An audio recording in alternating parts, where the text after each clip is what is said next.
ஒரே சூரியன், ஒரே சந்திரன், ஒரே பூமி.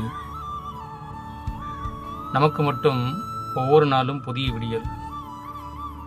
விடிந்தும் எழவில்லையேல் நாம் பூமி தாயின் மடியில் என்பதை ஒரு நாளும் மறவோம்.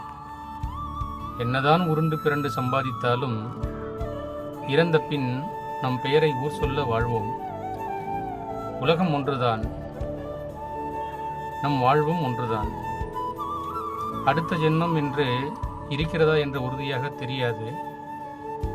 ஒன்றே செய், நன்றே செய், அதை இன்றே செய் என்பார்கள். இருக்கும் இந்த ஜென்மத்தில் நற்பெயரோடு வாழ்வோம். அவப்பெயர் எடுக்காது. நமக்காக படைக்கப்பட்ட இந்த உலகத்தை உள்ளன்போடு ஏற்று வாழ்வோம்.